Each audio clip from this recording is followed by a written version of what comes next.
All right, so now it's time to stop here sharing.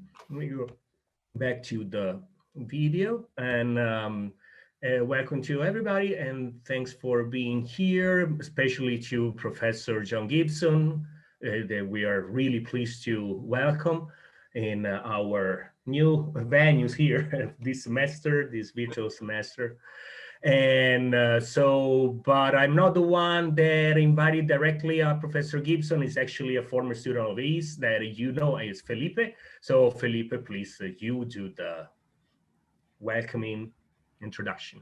That sounds good. Um, well, I'm really happy to have with us today Dr. John Gibson, who's an American composer from Indiana University, someone who I met um, years ago when I was a master's student back in 2015. He's currently the director at the CSEM, the Center for Electronic and Computer Music at the Jacobs School of Music. And he's someone who's had a long career in the electroacoustic music world, someone from whom I've learned tons of things related to composition and programming, and very excited that everyone here is going to be able to get to know his work from up close. And without further ado, I'll give the stage to Coach John Gibson. You'll have to explain that one. Yeah, it's an inside joke. Okay. Thank you very much, Professor Aluno, and also Professor Tovar Hanau. Really appreciate your invitation here, and I'm so excited to speak with all of you about my music and show you some things that I've worked on to make the music. And so, what I'd like to do is kind of give you a tour of the music that I have made, and along the way, I will show you some things in software, uh, short demos so you can understand how the sounds came to be. And so, um, if you have a question during my talk, you should go ahead and put it in the chat, maybe, and Felipe will see that. And even if I don't see it, and I will try to answer as I go along. So what I'm going to do is begin sharing my screen. Most of the time I'll be sharing my screen, and I will be playing some music for you and showing you things. So let me see if I can get that to start up here. So, okay, there we go. Great. So I'm going to kind of walk you through these pieces I have made. And the first one is a video piece where I made the video and the audio. And we discovered that it does not play very well over Zoom. And so just for this first piece, I will ask you to go onto a Vimeo site and watch it. So that's the way it has to be. So when we get to that point, you will have to go in your browser to Vimeo and see the piece there, and we will come back. The rest of it I will play directly within Zoom.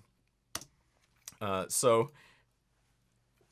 I'm just going to kind of tell you who I am by talking about my music. So I'll just kind of go through these pieces. And the first piece I want to show you is this video piece, which is called Edgewater.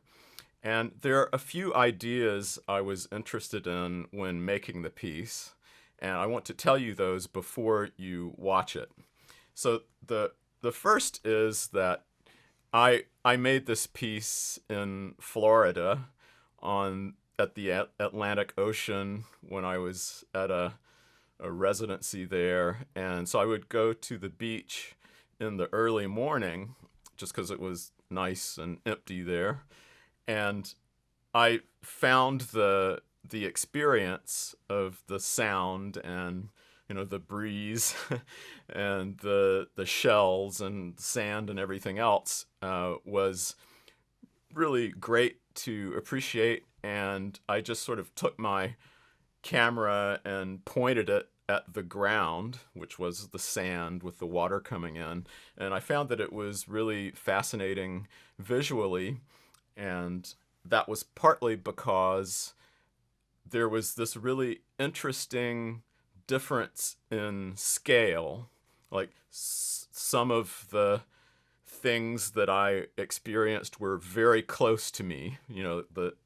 I was a foot away from the sand and the shells and sometimes little animals that would be in the shells. But also I was really aware that I could see for miles and miles. And the same kind of discrepancy in scale was happening for the sound I was hearing. So I could hear the waves really distantly, far away from me, waves crashing as you would at the beach. And up close, I could hear the water kind of trickling through my feet, for example. And so very close kind of sound. And I was very interested in kind of exploiting these differences in a composition. I did not go there to record any of this. It just sort of occurred to me when I was there. So this is a piece where I'm interested in soundscape.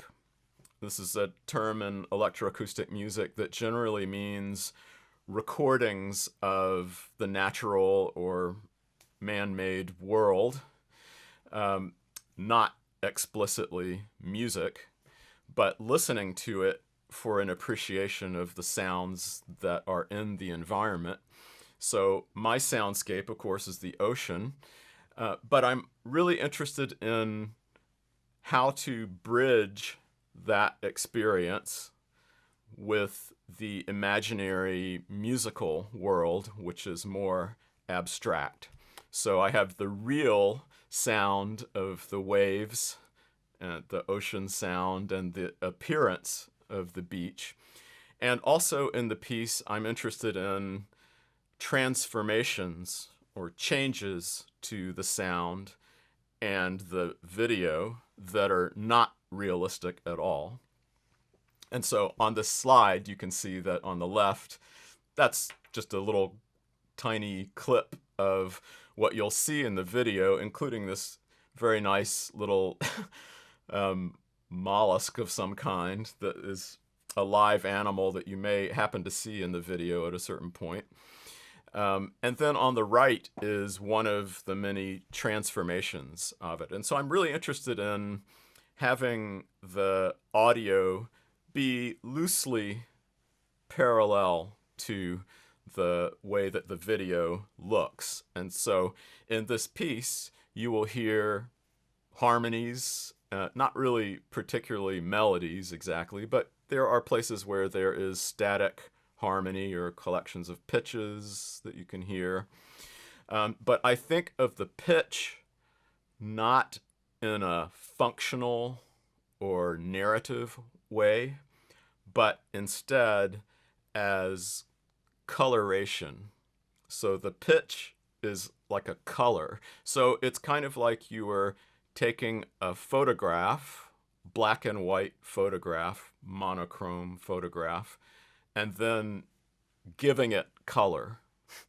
And so I'm thinking of the pitches as kind of coloring the natural soundscape, the more noisy sound of the beach and the waves. So that's kind of philosophically and aesthetically what I'm concerned with in this piece.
The source material for all of the sound, that was the recordings that I made there, so quite a lot of it obviously is water, wave sounds. And so even if what you hear doesn't sound exactly like the ocean, it's influencing, and as I said before, it's colored by the pitches.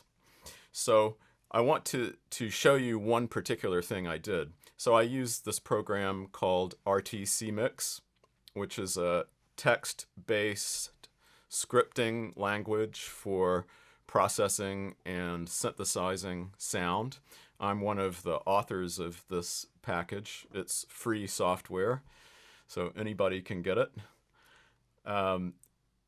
So what I did was I took the sound of the waves and I ran them through a bank of bandpass filters. So if you've studied electronic music, you look at this graph here on the bottom of the slide, you can see that this is a display of the spectrum over here on the x-axis, and then the strength of the different frequency regions of the spectrum. And so this is just showing us 4 different bandpass filters. And so what I did was I had many, many bandpass filters, maybe 30, 40 of them spread across the spectrum, and they are very tight, so that actually tighter than the ones that are shown in this graph. So when the curve is very tight, narrow bandwidth, then what comes out of it is something approaching a sine wave. And so it means that I can tune the pitches of those sine waves very easily. So this was how I was doing a lot of the coloration of the wave sound. So let me switch into RTC Mix and just show you a little bit about this. So what I have here is a script for RTC Mix. So you have to write in this language that's a little bit like the C programming language, but a little less formal. And so what I'm doing is taking a wave file that's a wave file with the sound of waves, and it sounds a little bit, let's see, this is exactly what it is. I think this is the exact source, maybe slightly different, but anyway, this is what it sounds like.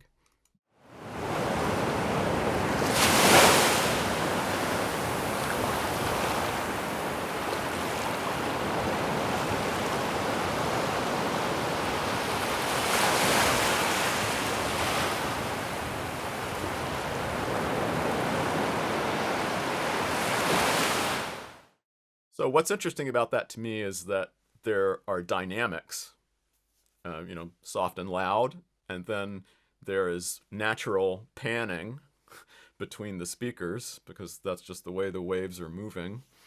And there is a variation in spectral energy. So some sounds are lower and some sounds are higher, particularly when the waves are closer to you. They have lots of high frequency energy. And so that's good source material for these bandpass filters. My script is pretty big, and I'm not going to talk through this because, it's not very interesting to do that, and it would take a lot of explaining.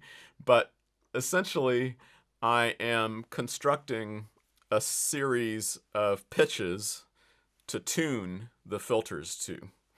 And so I will just play a little bit of this first, and I'll explain where the pitches are coming from and how we can change this a little bit. So this is what it sounds like.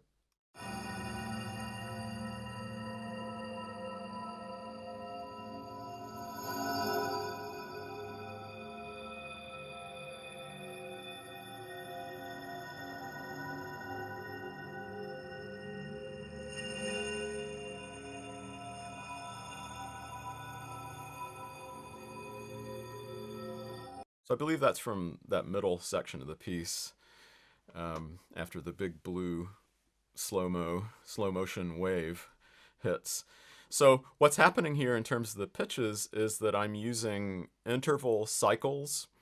So what you see in this one place here is a list of intervals, semitones, and the idea is that this gets expanded into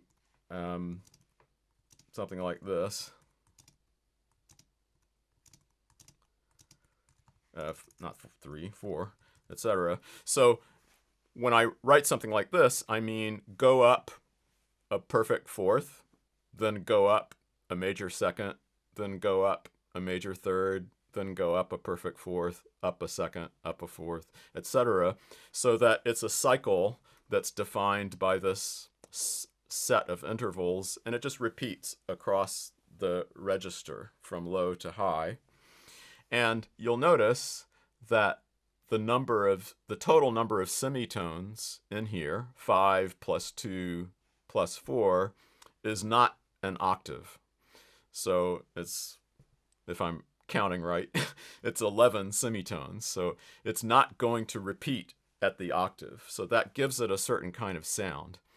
So I could easily change my set of intervals that I'm using, and I'll do that just by adding an additional one to it. First, let me just play this one more time so we can listen to the chord that's happening.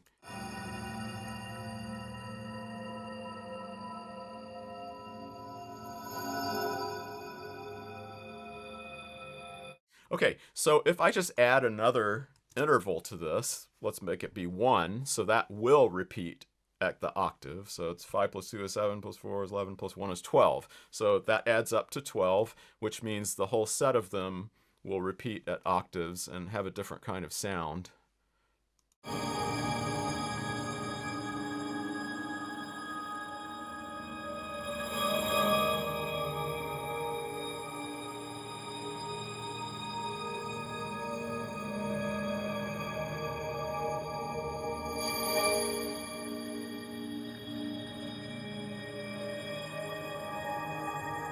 Okay, that's not in my piece, but I listened to a lot of versions of these things to decide what to do.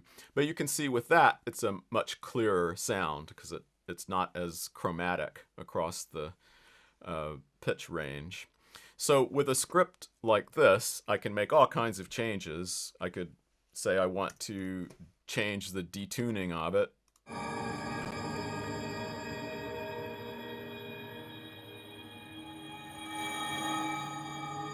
So now it sounds kind of out of tune.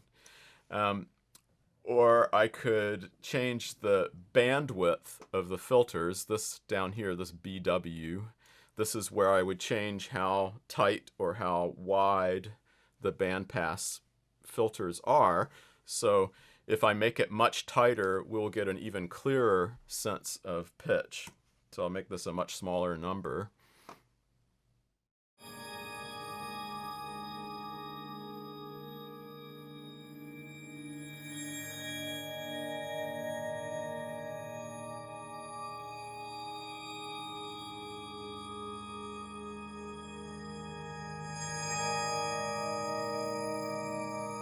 So what that still has in it is the sound of the waves, the dynamics of the waves suddenly being much louder and shifting around across the stereo field. All of that is from the waves, but of course we don't hear the water anymore. We hear this chord, and it's a very clear kind of chord because the filters are so tight.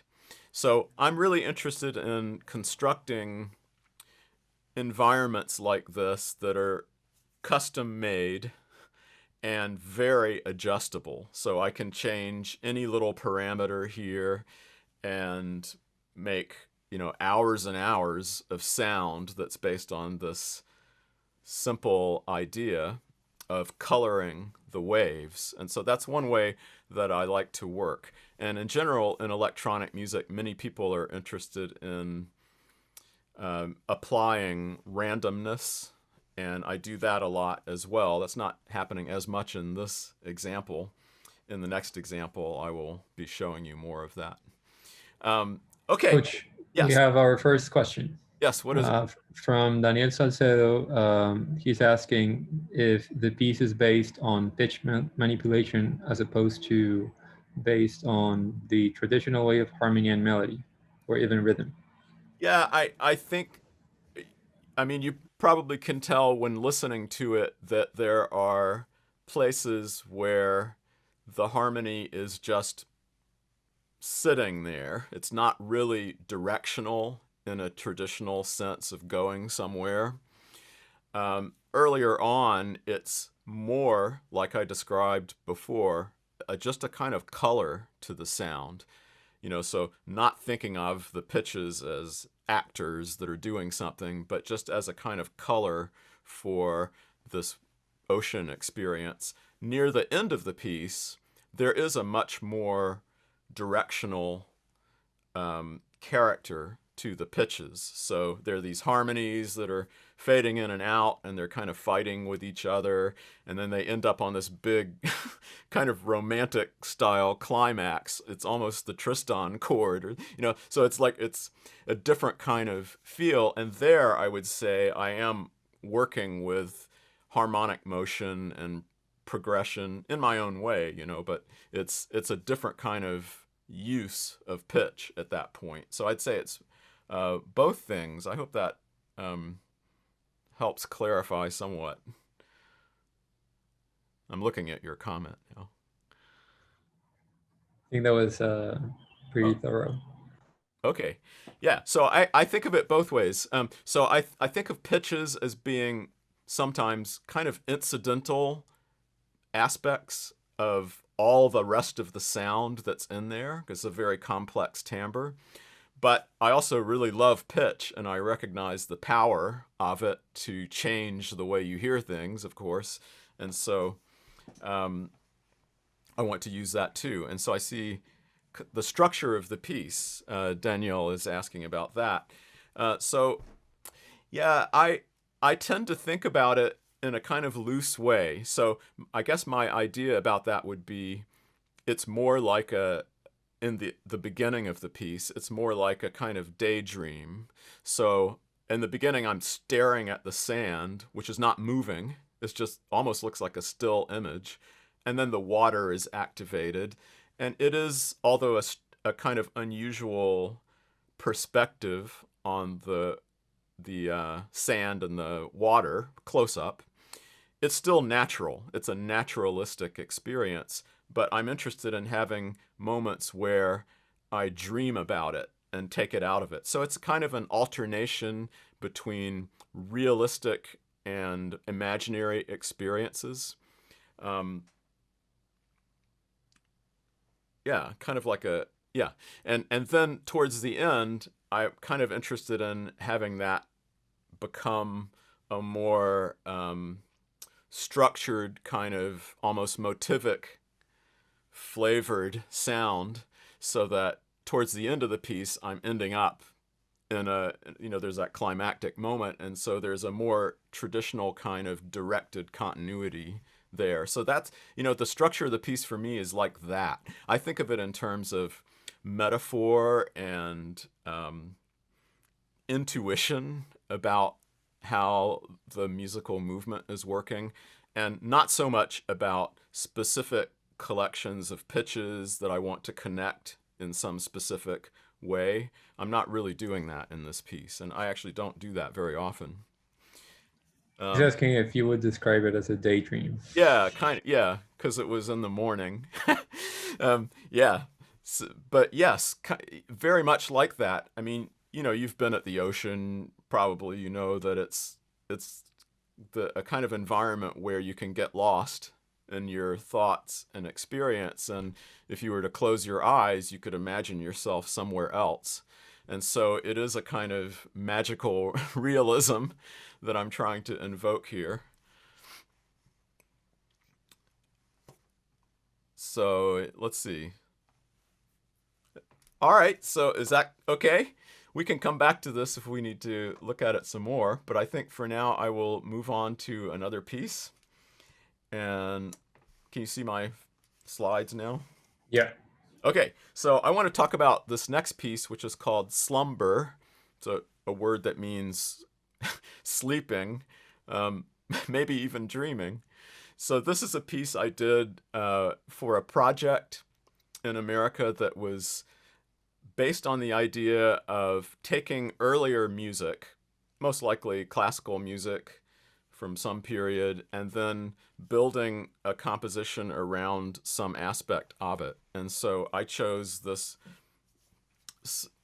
relatively simple Schumann piano piece from Kindersehnen, and I wanted to derive most of my material from the sound of this piece.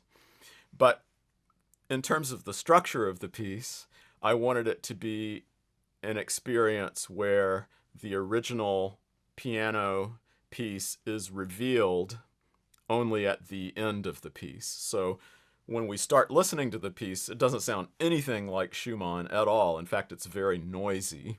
And then it kind of moves through some different connected experiences where it becomes more and more pitch oriented, and then revealing the sound of the piano, and then finally the sound of the actual Schumann. So I'm going to play a little bit of the original. So this is some of the Schumann piece, just a tiny little circle of fifths, very simple kind of passage that you might be familiar with.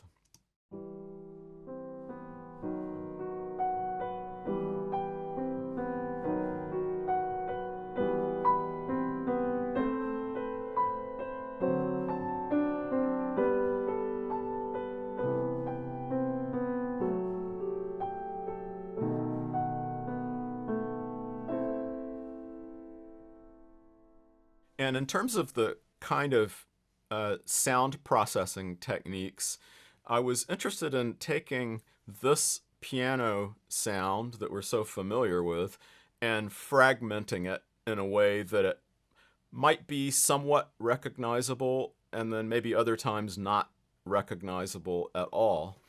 I was once in a shop that was for antique clocks, and I remember going into the store. All they were doing is selling clocks, and so all the clocks were in there, and they were all going, and they were the kind that make noise. No digital clocks in there, and so they were going doom choo choo choo choo, and so they were all making their kind of clicking sounds, and they were all a little bit not in sync with each other. So it was a very delightful rhythmic experience, sonic experience surrounding me. And that was kind of my inspiration for some of the sound. So when I processed what a small part of what you just heard, you'll hear the kind of fragmented quality that it has.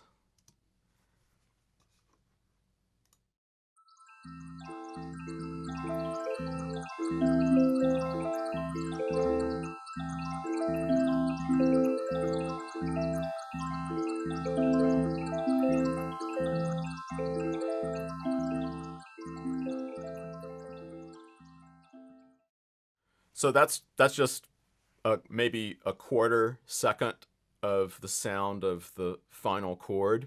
And then I'm putting it into the software. It's called spectral delay, where it just takes that and extends it for as long as you want it to. And it will create these loops, rhythmic loops that are not synchronized with each other. That's kind of the sound of that. So there is a lot of that in this piece. So I'm going to play this piece for you. It's going to be the entire piece. It's only like 5 minutes long, and hopefully this will work. So here goes.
So I want to show you something in RTC Mix again, because this piece was entirely generated in RTC Mix. So I'm going to pull up another script here, and it's this one. So when I made this piece, obviously there were some recordings of piano, and one of the things that I recorded was the pianist just playing the melody at the very end. I mean, it's hardly anything at all, just a single voice, but I wanted to be able to use this material. So just let me play a little bit of that for you so you know what's happening in this script here.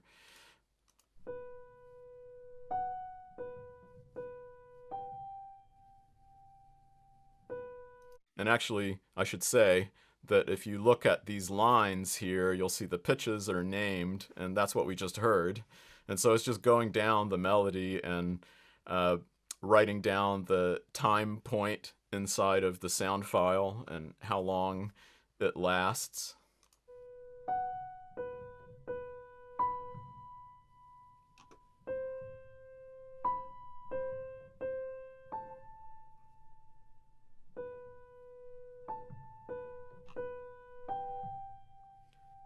So it keeps going like that. It's very slow and simple.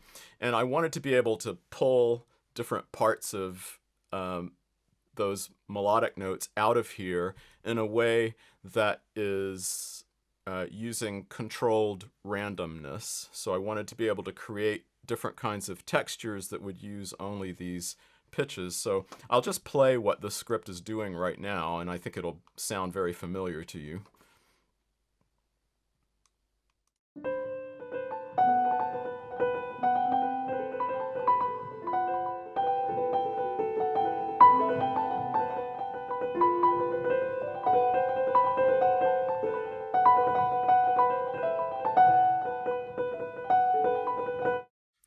That's the part that happens right when it transitions into the original quotation. And so that's just one variation of this. And you know, if I wanted to change the way that sounds, all I would have to do is change the random seed and play it again.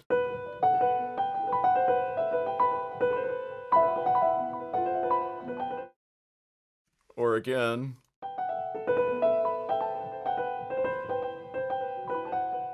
Okay, so I can have any number of variations of this basic kind of sound world. And it's also very easy to alter the treatment of the pitches that are used in here. So in this case, I'm going to separate this a bit so you can kind of see the lines I'm talking about here. So one of the things I have in this script is a collection of transposition levels. And so without getting in the details of this, it just means play it at the original pitch, or play it down a perfect fifth, or play it down an octave. But there is a certain probability of choosing any of these transpositions. And so it's something that is pretty low right now. But I can increase it, and we will have a different kind of experience from this. So you'll hear other pitches, especially lower ones, want to increase it like this.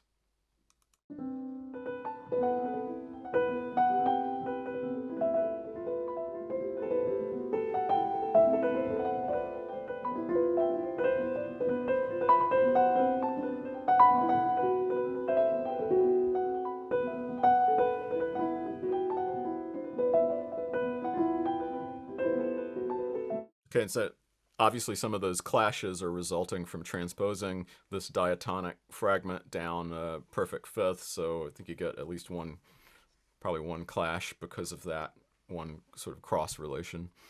But there is also a great deal of flexibility in, you know, changing the dynamics of this or the rhythmic behavior of it.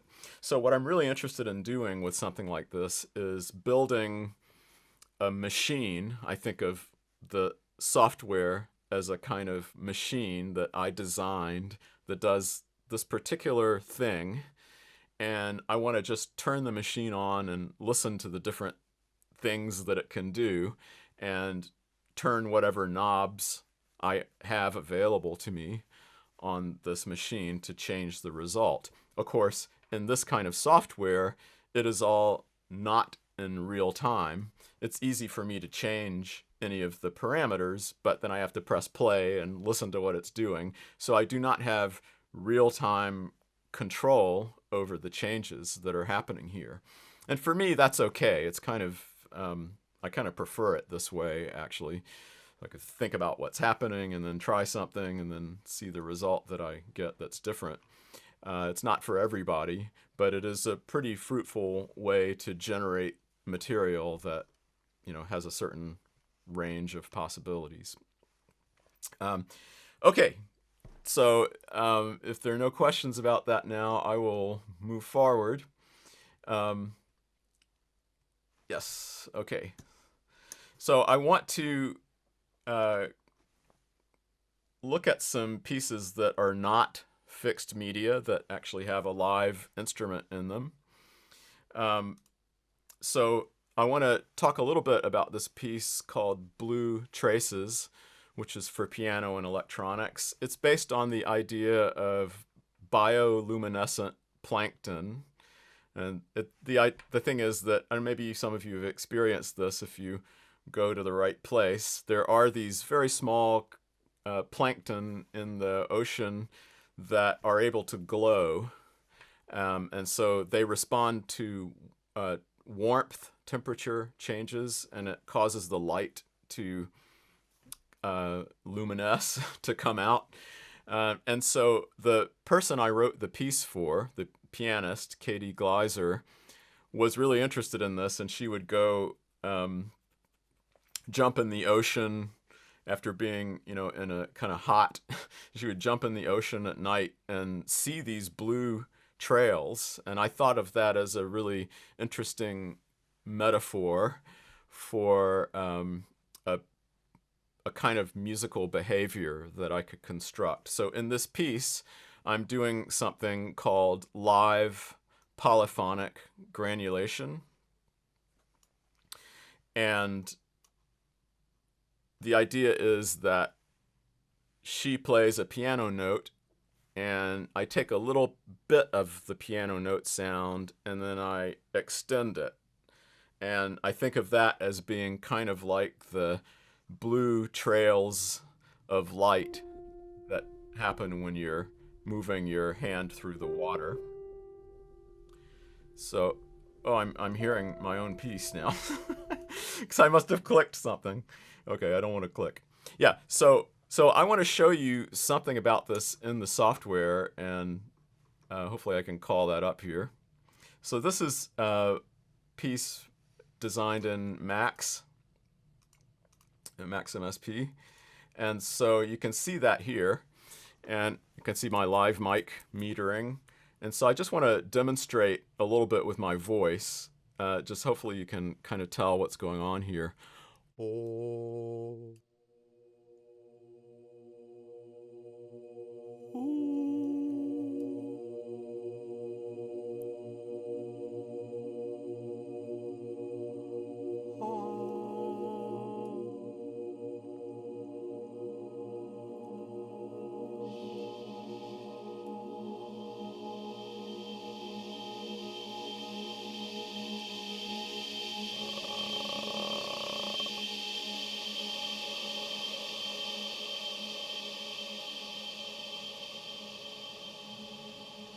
So the idea is that I can capture any little bit of sound and it will be extended for a long time, and so I can have overlapping pitches, and in the original, of course, these are piano pitches. So let me see if I can make this stop, and I will play just the beginning of the piece. It's about 4 minutes long, and I'll stop it at a certain point, so we don't really have time to listen to the whole thing. And I see there are questions here. I want to get to that question because it's a good question about that Daniel is asking about slumber versus Edgewater. I'll try to address that pretty soon here. Okay, so I'll go ahead and play the first 4 minutes of this piece so you can get an idea. So listen to the piano notes and the electronics that are kind of trailing off of the piano notes.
So I'm just going to stop it right there. So this is pretty different from the other music in that it is a musical continuity that is more directed, and the electronics are playing kind of a background role through most of it. The electronic sound is generated from the sound of the piano, but of course it doesn't really sound like a piano at all, but it's providing a kind of environment for the piano to play its music, to develop its narrative within. So I also want to play a piece for cello, some parts of a piece for cello and electronics. And I'll tell you just quickly that I seem to be fascinated by water. I think all my pieces have some connection to water. This is based on these giant tube worms that are in the Pacific Ocean. You may have read about these before, but that's a picture of them. I don't really understand how big they are, but they're pretty large.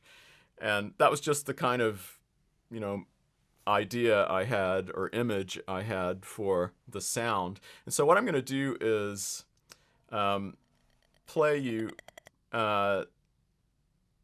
starting kind of in the middle of the piece, because I don't want to play the whole thing right now. I'm just going to play you a 5-minute segment that goes from, a particular kind of sound world that sort of sounds underwater in some way, and then goes into a different kind of environment. So before I do that, I'm going to pay attention to what Pedro said here. There is actually a previous question by Carlos.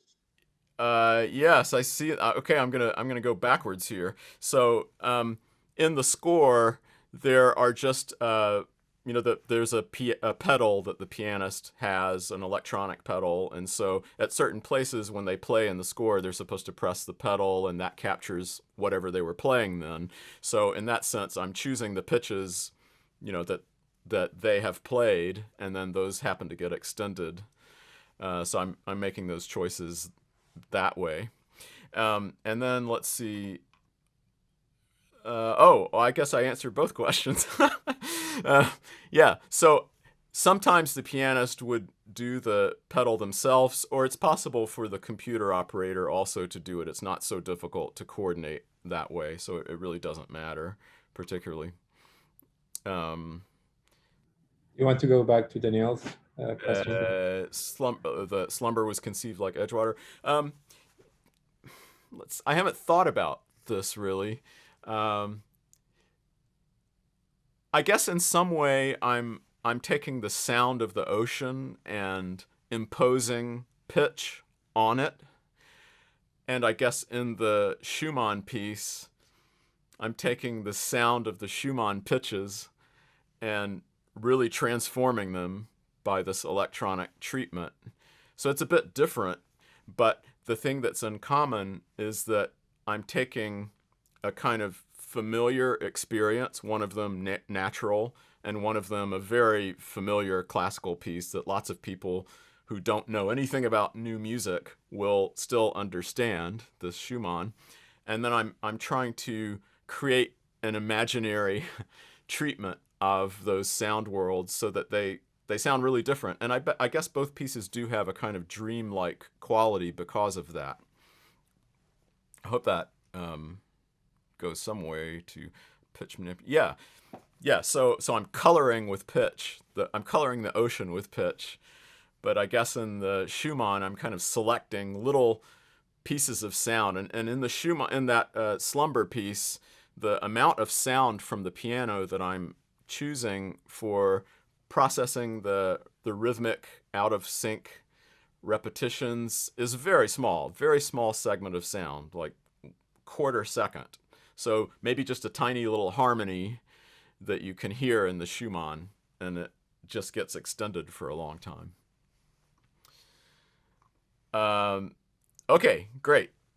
So I'm gonna play this. I mainly want to do this because this is a pretty different kind of music from what you've heard so far, and maybe that'll be useful. And I do have something to say about one of the live electronic techniques that's used for sound processing in this piece, and I can show you that in Max. Felipe, are we doing okay with the time? You got to tell me if I'm... Oh, we're doing pretty great. We have an hour left if you want. Fantastic. So I've got, at this point, after this, I have a kind of variable amount of stuff I can do, and so we'll just kind of see how it goes. So let me play this example. So the first little part of this, as I said, is kind of the underwater environment. And what I'm interested in you noticing maybe partly is the processing of the cello will have a kind of warped sound as if it's underwater. And the cello tone production here is there are a lot of scratch tones, so kind of bow noise that is very apparent.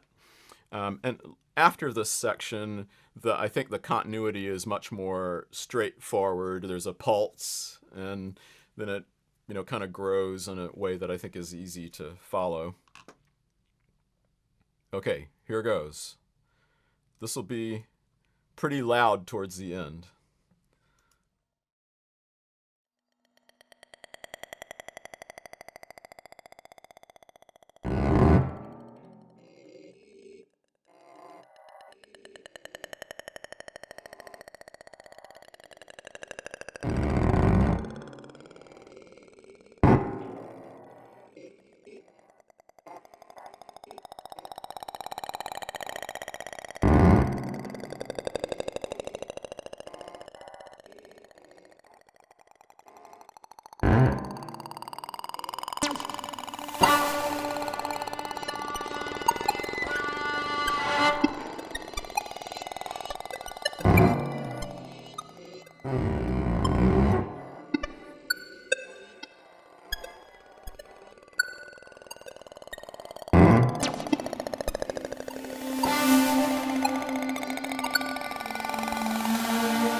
Okay, so Eduardo asked a question here. Are these meant to be interpreted live? Yes, they are live performance pieces. And so the setup, I mean, if you mean technical setup, for this piece, we would always have a good quality condenser microphone for the cello, pretty close. And I always do this, just generally we like to do this, is to have a little bit of sound reinforcement of the instrument. So, because you want to have a little bit of the sound of the instrument in the speakers to kind of gel with the electronics. So they have to be joined together in the speakers, at least at some low level. So it's very good to have a little bit of the sound of the instrument in the speakers along with the electronics. And so in terms of the processing of the sound, this is another max patch. And so some of the sound is fixed media. So that pulsed part that you heard at the end, that's just a single long sound file that begins at a certain place. And in that part of the piece, the performer is listening and following along with the rhythm. There's no click track. I mean, the rhythm is probably too simple for a click track, though actually people have had a hard time playing this piece because of, they don't know where they are exactly when it's just repeating and there's no harmonic change. It's hard to tell where you are. And then other places, like at the beginning of that excerpt with what I was describing as an underwater part, the clicking, this kind of thing, and the scratch tones, that does not have any fixed media. So the cellist chooses their own timing. And then there are cues where, again, they have to press a pedal or the computer operator has to hit a button on the computer or the space bar, and then something happens. So this piece is a combination of fixed media electronics with live processing of the cello. And so there's the same kind of spectral delay that I used in Slumber for the cello. There is a kind of process of guitar feedback that you can hear kind of in the background of the cello sound following it along. And there is this special kind of processing that I want to show you really quickly here that is kind of interesting. I'll actually go to the next slide if I can, this particular effect. And then I see there's another question here about cinematic. Yeah, I'll get to that. That's very perceptive. So there is, also I see sheet music. Yeah, I have scores that I can make sure you have available to you so you can look at that. I don't think I might be able to round them up very quickly in a few minutes and put them in the chat. You would be able to get them there. So let me say what I have to say about this, which is there's one of the effects is what we call a physical model. And this is the idea here is that we're taking something in the real world and imagine a thunder sheet. In an orchestra, you have a big sheet of metal that you hit and it kind of sounds like the thunder. A very large piece of, very large percussion instrument. And we can model this kind of surface by having a lot of nodes. You can see in this diagram, there are a lot of individual nodes, points on the surface of the thunder sheet. And then they're all connected with delays. So I don't know how we won't get deep into this, but they're all kind of connected with delays in such a way that you can kind of artificially push the nodes around so that you increase the distances between nodes. It would be kind of like you were able to have the thunder sheet and deform it, like you could actually press your hand into it and stretch it and twist it. And the kind of sound it would make would be very different if you were to do that.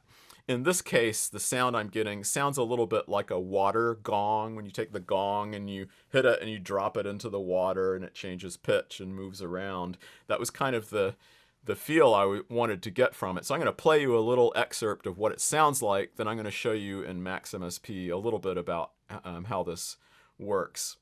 So just listen to this is like a minute long. This is another part of the same piece a bit earlier.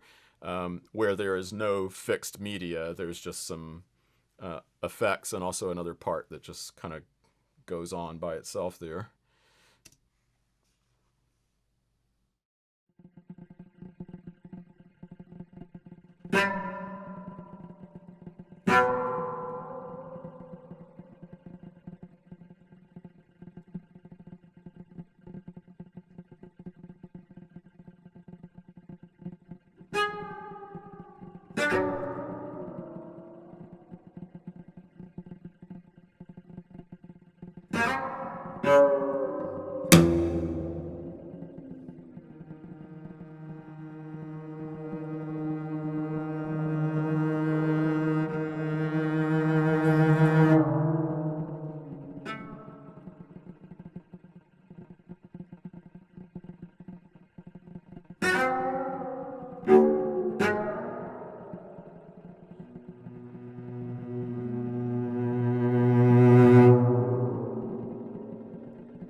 So what I'm hoping you notice there is that when the cello plays a note and then they stop, there's a kind of reverberation of it where the pitch is changing a lot and it's kind of bending around. And so it's being subjected to this mesh surface. This is happening in a Max external object called jg.mesh. And I'll show you, if I can pull this up here. Yeah, just a little example of how this works. This can make a lot of different sounds, but they all sound kind of metallic and have a resonance to them. So there's this one.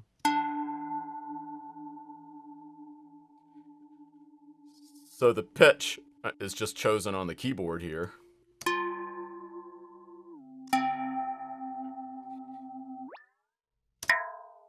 Or it could be really short pitch. I could change the character of the attack here.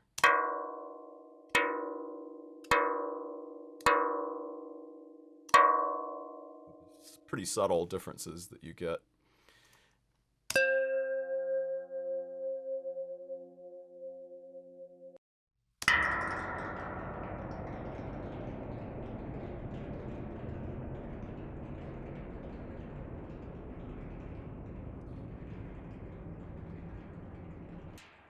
So what's happening there is that there is a process that changes the distance between the nodes kind of randomly, so they're all jumping around, and that causes the kind of clattering sound that you hear. That particular effect is in that piece in a few places. Forget what this does.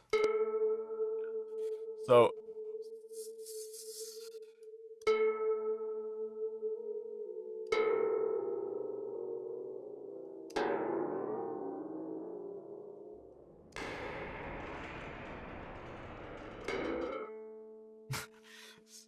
So one thing I like to do is find a process like this that can do a lot of different sounds, but is still kind of its own thing.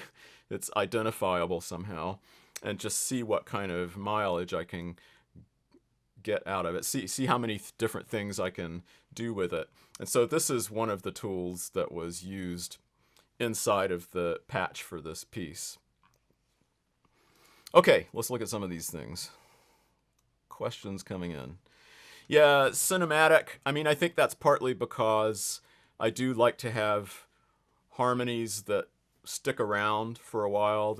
I'm not doing usually my music is not really busy and not highly chromatic for long stretches of time. And I think it maybe does kind of allow you to imagine a visual scene, and it might leave room for other things to be happening visually. Yeah. So I don't think that's at all off base, this thing you're saying there about cinematic. So okay, I'm looking at Eduardo's comment about fixed audio and orchestra. So, so the audio is partly a mock-up of the orchestra sound that you did a sequencer mock-up of the orchestra sound, and that's part of your sound source. I've done that before, actually. Yeah. Yeah, so there's two general approaches that people use for instruments and electronics, whether it's one instrument or a whole orchestra. And it's a very common approach is to use as source material the sound of the instruments you're working with. That makes perfect sense. You can get a very nice blend, and there can be interesting ambiguity between the instrument, the live instrument, and the electronic treatment of it. So there are a lot of possibilities there. And so sometimes people think, well, the difference is that one of the instrumental sounds is there in front of you, and you can see somebody playing the instrument or a group of people playing, and the other sounds are disembodied. They're not anywhere. You can't see the source of them, and they might be spatialized to have a more enveloping kind of sound world. And so you can have a kind of contrast between those things. So you can have the electronics being in opposition to the instruments, or they can be a kind of backdrop for the instruments that are just providing an environment for them. So there are a lot of different ways to conceive of it. The other big way to do electronics and instruments is to make sure that the electronics are making sound that the instruments could never make. Like the electronics might be very, very electronic sounding, beeps and noises and all kinds of things that real instruments wouldn't use. And that can be very interesting, partly because it's very easy for the audience to hear the difference between them. Sometimes when you have instruments and the electronics are using the instrumental sounds, it can be hard to tell where the sound is coming from, whether it's coming from the live instruments or not. And this is particularly the case with large groups of instruments, a large ensemble or orchestra.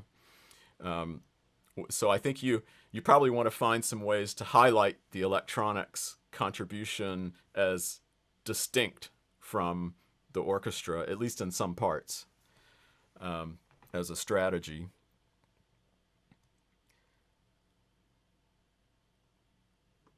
The max programming is in the two pieces that I played with the single instrument and electronics. Those are all there's not any synthesis there live. There is some synthesis in the fixed media for the cello piece, but live it's what I would. Well, I guess with the piano and the granulation is sort of a form of synthesis, but in general, in the cello piece, those are the max electronics are effect processing. There's not any synthesis that's being done live in that case. But yeah, but if you mean like there's a particular kind of program for the piece that you could use it for another piece, but probably not. So it's very specific to that piece. And so you're designing your own kind of sound world for that one piece. What else we got here? Okay. Let's see. How are we doing here? I showed you that. All right. So how much time do we have left? I have a few questions. Yeah, please ask questions. I don't want to interrupt your presentation if you're going on. Oh, I can go on for hours. So No, I understand. Oh, of course. Okay. So if I can, because this will take time probably to answer. I'll try to merge them into one. Let's see. In the note for your piece from, I think that's how you pronounce it, from. yeah. You see, my aim is to create a music that balances human quality against the regularity of machines. Yeah. It's understandable. I would like you to comment more on this aspect, which is pretty large, mainly because I can understand that your starting point many times, at least in some pieces that I heard, I didn't hear everything, but in at least in Edgewater that we heard now, Day Trip, or the tour, which I suggest I enjoy really a lot, you have a concrete sound coming. So with the imprevisibility, no, how do you say, unpredictability that sounds might have against this regularity on machines, and so that's why I wonder to what extent you're looking for balances between these two elements. Yeah, I guess I'm not. My thinking probably has evolved a little bit since then. Yeah, it's an old piece. Yeah, actually, it's Older piece, yeah. the 90s, true. Yeah, that's very that piece is actually the very first piece of computer music I ever did. So I didn't know what I was doing. But you know, when I gave the answer about the music for orchestra and electronics, where I said one of the approaches is to have a very clear distinction between the electronics and the orchestra sound, Mhm. basically by making the electronics sound machine made. You know, that I think is a promising idea because, you know, it's easy for people to perceive this kind of dynamic between the two worlds. At the same time, I'm a little uneasy because of that, because in general, people want to think of electronic music as being really artificial and machine made and possibly undesirable for that reason.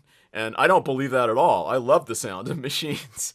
You know, I really like them a lot. And I also love the sounds that people can make by being people, you know, manipulating things that make sound. And so I guess what I'm interested in is that if you think about the real differences between what people are good at sonically and what machines are good at sonically, they're pretty different. And so I think it can be very interesting to bring them in relation to each other. And of course, there are all kinds of metaphorical extensions of that, thinking about the growing use of automation and that's displacing jobs. Certainly in America, it's happening. And so there are all kinds of topics that would be, you know, worth people considering if they wanted to think about, you know, what's our relationship to machines and is it a good one? So I think it's fruitful to imagine that, and I don't think you can do it purely within acoustic music very effectively. I haven't really focused on this too much. I guess I'm kind of tied up with my feelings about nature and you know, soundscape, and trying to find a way to merge that with abstract musical considerations. But it is a very interesting avenue to explore. And Felipe's piece comes to mind, the one for the English horn and electronics, which is very machine-made, the electronics for that. They don't sound like a kind of way of humanizing the oboe. It's like intentionally meant to be really distinct. And so I think that's a very valid approach and really provocative and interesting. You have Juan Manuel Castañeda. Oh, I have not. Okay. Oh, sorry. No. Go ahead, Marco. I just have. No. Yeah, Marco, finish your question. As composer, working with whatever kind of sounds in your life, you get in certain periods, you get fond of certain procedure, you get fond of certain kind of orchestration. Then it changes obviously with your life. So for an electronic composer, sometimes this refers to certain kind of processing that brings up a certain kind of color and sound for which you start exploring for maybe some years. So what are your, what kind of processing are you fond of in this moment, at least? Yes, I'm glad you asked that. It was kind of where I was going to be going anyway. So in the pieces I've played, they have some commonality. You know, there is this, I mentioned the spectral delay processing, which is very easy to hear, a kind of stratification of the spectrum, and sometimes that has a really asynchronous rhythmic profile and others not so much.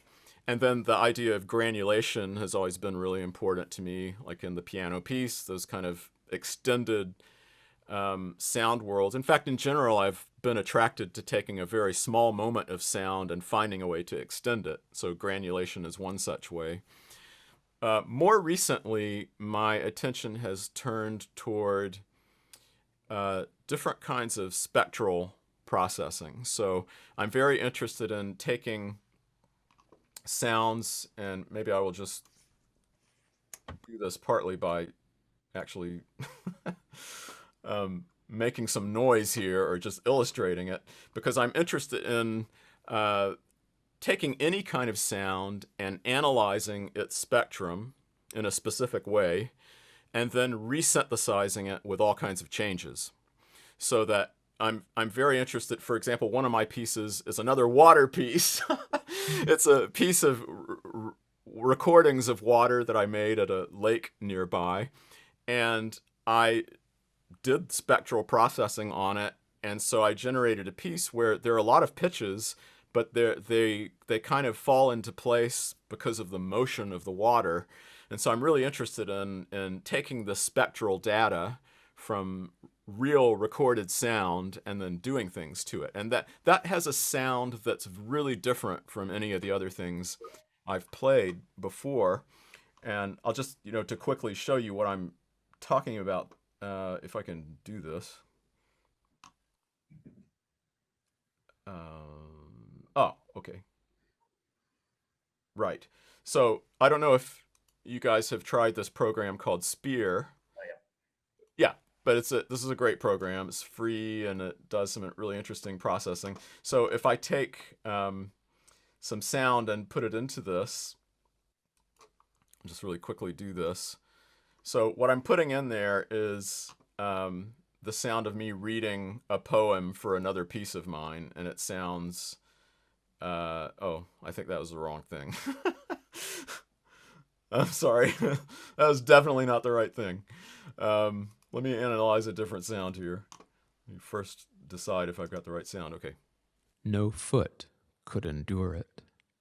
Shoes are too thin. Okay, so that's me reading one of these poems that I'm using. So that's the thing I wanted to drag into this.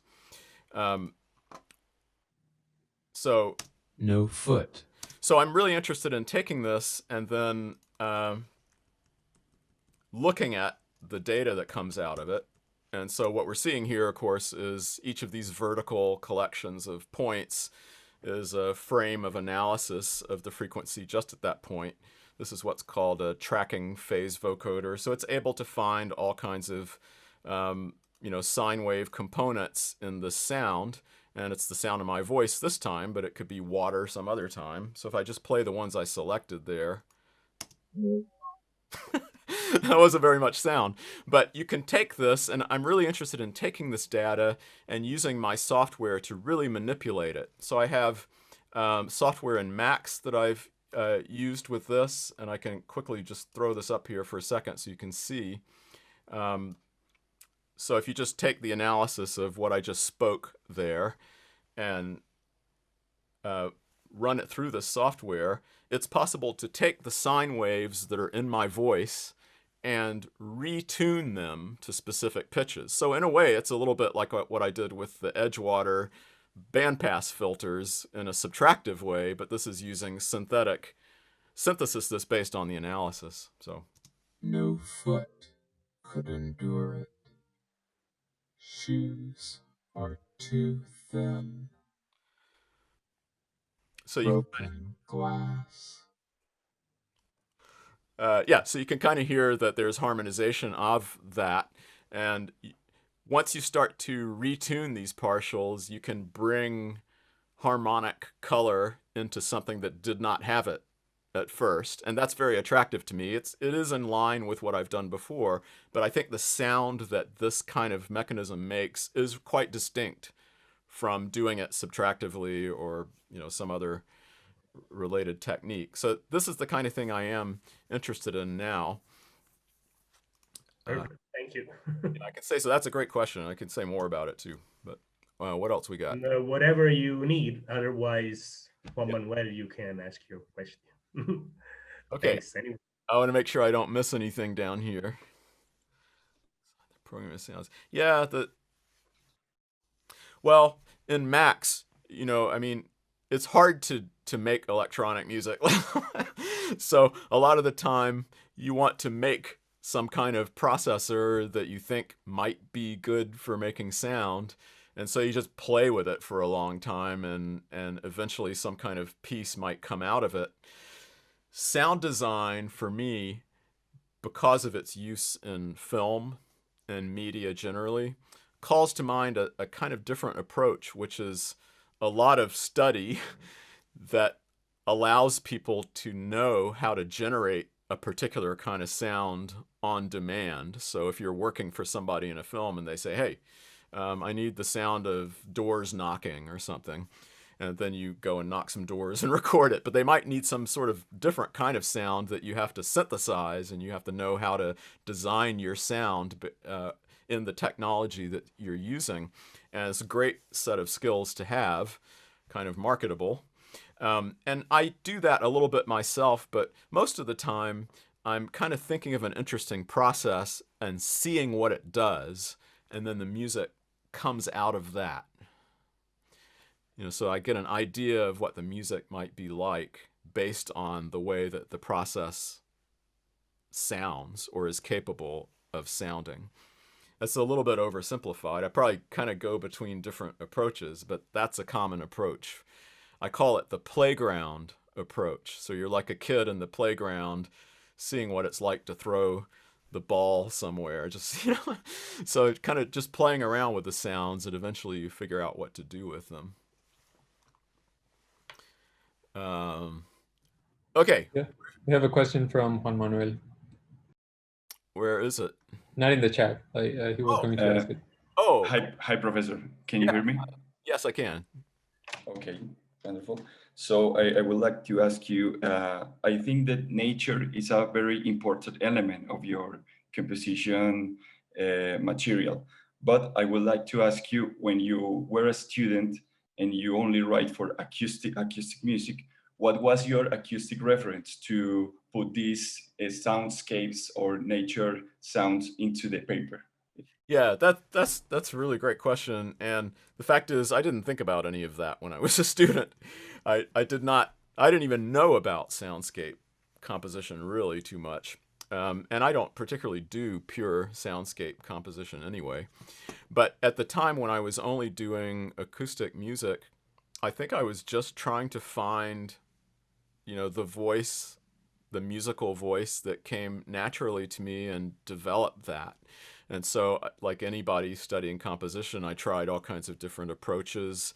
I studied with Milton Babbitt, and so I learned serial techniques and all of this. And I, you know, decided fairly quickly that that was not compatible with me musically. It was not, didn't work with my musical mind too well. And I think a lot of my musical sensibility still comes out of my earliest experiences in playing music, which was as a guitarist. I played rock, I played jazz, I listened to a lot of jazz, and often I can hear in different places in my pieces, there's a kind of harmonic sensibility that I can associate with those experiences. So I think before I was, you know, I wasn't thinking about electronic music at all. And I think one of the reasons I got more and more interested in electronic music was that I kind of was getting a little tired of the limitations of the acoustic music that I was hearing and writing, the timbral limitations. And I think I did not know enough about all the music that's going on in the world to be really informed about this. But I think when I reflected back on my experience as a rock guitarist, I kind of missed the malleability of timbre and noise, having a kind of continuum between noise and pitch was really interesting to me. And of course, you can do that with acoustic instruments if you know what you're doing. But I didn't know what I was doing. And so I was really interested in having electronic music make some of these ideas accessible to me. And that's how I jumped into it, really. Well after being in school. I never took any electronic music courses in school, I hate to say. I shouldn't say that. You should all take electronic music. No, I think that makes it the more impressive. No, I mean, everybody should do it. I mean, in my day, I mean, the opportunities for doing it were rather limited. But I certainly could have done more of it. Thank you. Okay, was that helpful? A lot, yes. Thank you very much. Great. Anything else? Do we have more questions?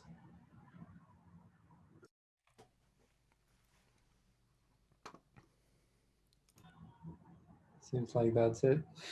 Okay. Do I have time to play one more little thing? Yeah, I think so. And it's just because, I wanted to clarify, Professor Aluno was mentioning, the idea that my sound world might change, like evolve from one thing to another. And I talked a little bit about the spectral technique. So I actually do want to play a little bit of this piece that is the one I mentioned where I recorded water. And it's very active water at a lake, a very windy day, and there's a lot of sound developed from this. And so I wanted to play this for you so you could kind of get a sense of how this a kind of different sound world for my music. And one thing to listen for in here, there's a lot of pitch, but after it gets going a little bit, there'll be like lots and lots of short notes, very clear sine wavy notes that come together. And the thing to think about is that the dynamic shape of them is coming directly out of the water, the recordings of water. So you will not hear any water in this, maybe a little at the end of this excerpt, but all of the shaping of the phrases is based on the behavior of the water in the original recordings that I made. So I'm going to just play some of this.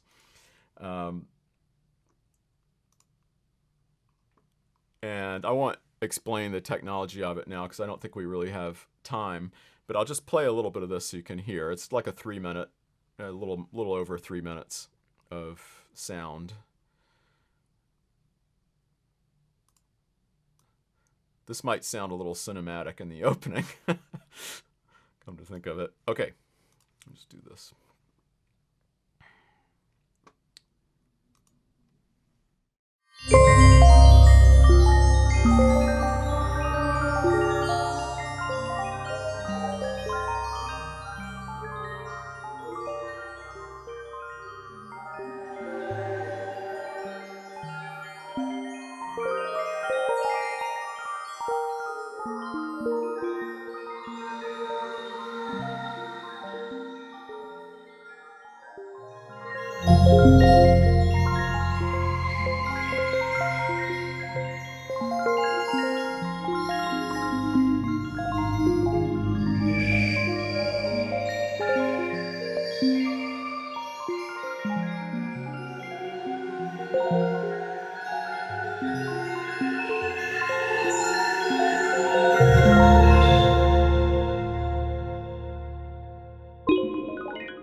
So it goes on from there, but you know, you can hear, obviously it goes into the soundscape, and that water that you heard right at the end is the source material for all of those fast, very dense streams of notes. But of course, I'm imposing particular harmonic schemes on the notes. It's just that their overall rhythmic and gestural behavior comes from the behavior of the water.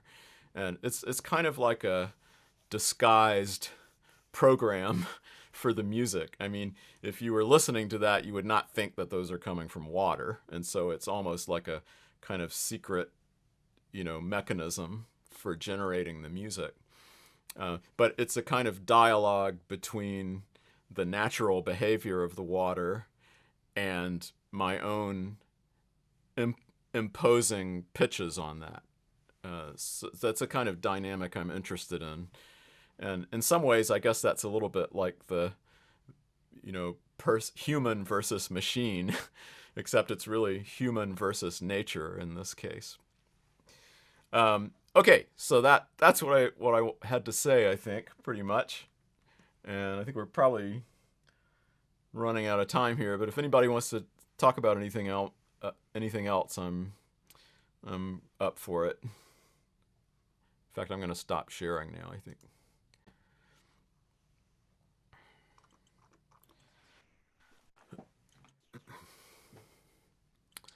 Professor Gibson. Yes. Sorry, another question. In your piece, Blue Traces. Yes. You use like a specific pedal that is your own, is some kind of software, the one that you start to sing and the pitches start to overlap in each other's. Yeah, I mean that's a mechanism that I designed just for that piece, and so in the Max patch, it's all implemented there. But it's based on a particular. Let me get rid of this for a second.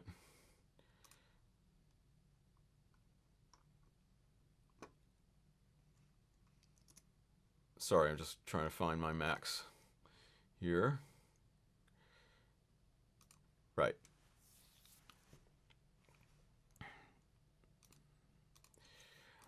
Okay, yeah, so it's as Felipe will tell you, anytime you look at his Max things, they can get to be kind of complicated. And so in this one, if I open it up,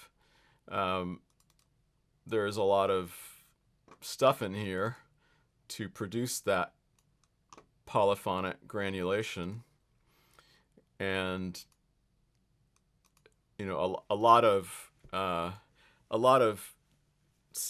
programming to manage the coordination of that, and you know, just being able to make it work polyphonically. But at the bottom is a particular object. This one's called, I don't know if you can see that, it's pretty small. Well, it doesn't have to be small. Is an object called jg.granulate tilde. And so that is an external object for Max that you can get, and it will perform granulation on some captured audio. And the only thing that this particular piece does on top of that is to make it be capable of polyphonic use in the way that I did with, you know, press the pedal have one granulated moment extend and then press the pedal and have another granulated moment and have those be overlapping. And so there's actually more work to do that than you would hope, than you would imagine would be necessary. But you designed this first, and then you made the music for the piano. Yeah. Yes. Yes. I mean, I think I maybe had already designed this granulation external, and I've used it for lots of different things. But I guess what made me want to use it here is my original idea about how the blue plankton would, you'd move your hand in the water and it would create the stream. So I liked that metaphorical image, and it seemed to be giving rise to the idea of having the granulation extend those little bits of piano notes, almost as if the piano notes were your fingers in the water. So I was kind of motivated by the image of it, the sort of visual image of it, really. Awesome, thank you. Sure. We have another question by Daniel. Yeah, Danielle, flanger, flange, chorus, phaser. Well, I mean, I think, yes, I have used flanger in my music before. I'm thinking of a specific place right now, actually, but I think not in any of the ones I played for you today. But chorus, I mean, there are different ways to make chorusing work, but the basic idea is that you take multiple copies of a particular voice and make small changes to the pitch and sometimes other things for the different copies, so that you create the impression of multiple people playing a note. And I think even if I don't use an effect that's called chorus, that idea of multiplying the strands of sound in that way, having little pitch deviations in them, is something that I do a lot of, one way or another. So that you might have noticed, I think in the script that I showed you for the first one, the very first one with the Edgewater script, I'm almost certain that there's a detune parameter there. So, I mean, that's part of chorusing, is being able to alter the tuning of something when you have multiple copies of it going. So yeah, but I use those kind of things. Most of my music doesn't really get started inside of a digital audio workstation program where you would find these plugin effects. I do use digital audio workstations all the time. They're really great mixing environments, and I use them for that. And occasionally I've used some virtual synthesizers for things. But most of the sound originally comes from Max or RTC Mix.